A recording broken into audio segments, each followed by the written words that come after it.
Lauren Healy's Story, a digital story presentation. The flow of the show. Chapter 1, the backstory. Chapter 2, life events. Chapter 3, let's talk about theory. Chapter 4, glimpse into the life.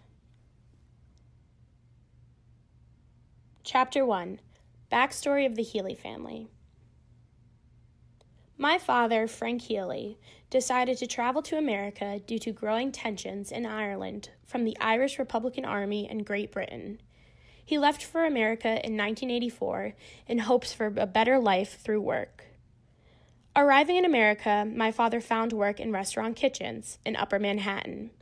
He was able to live his dream and open his own bar and restaurant while also marrying my mother, Maureen Higgins. They raised a family of 4, Joseph, Katie, Connor, and Lauren, and made a home in Jersey City, New Jersey that was full of strict Irish tradition.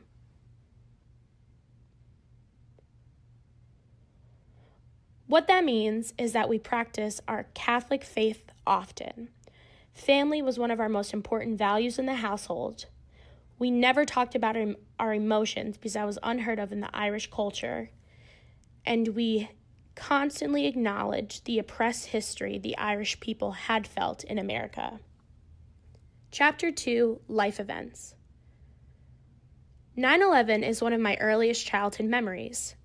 37 members of my community lost lives. My community was able to heal by the exclusion of other members and creating a nationalist identity. It would not be until I was older that I did come to realize of the harm myself and my community caused to others. Attending an all-girl private Catholic high school was one of my first introductions to talking about oppression. We were taught to be women for other women because the world is not stacked in the favor of women, especially women who are not a part of the majority. This was my first introduction to intersectionality. My undergraduate experience changed my worldview.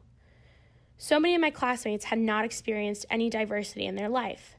I learned that growing up in a diverse environment does not make me all-knowing. My undergrad experience allowed me to speak and learn about my white privilege. Most recently, I learned some truth to my father's immigration story. He overstayed his work visa in America and held a fake birth certificate in Indiana. Even though my father was an undocumented immigrant, he had privilege in his race and gender. Let's talk about theory. I'll be discussing Jones and McEwen's model of multiple dimensions of identity development and Chavez et al. Framework of individual diversity development. At the core of my identity are my work ethic, humor, and value of family. The context of my identity are being upper middle class, white, female, straight, and Catholic.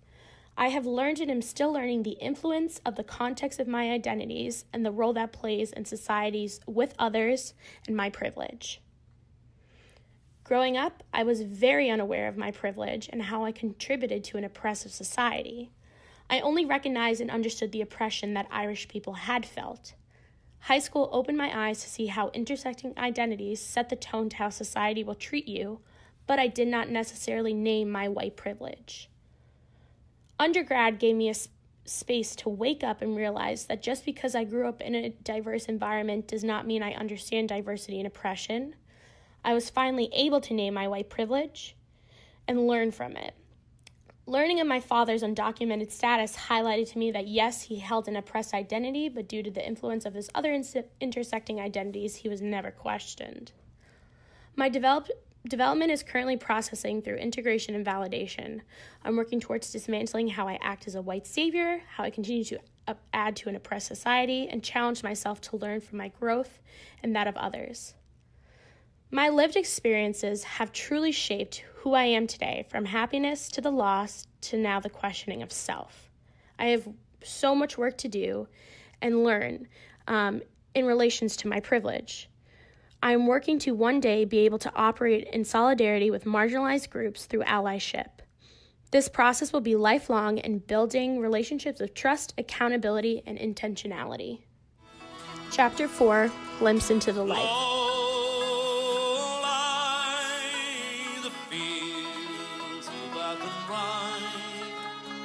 Once we watched the small free birds fly.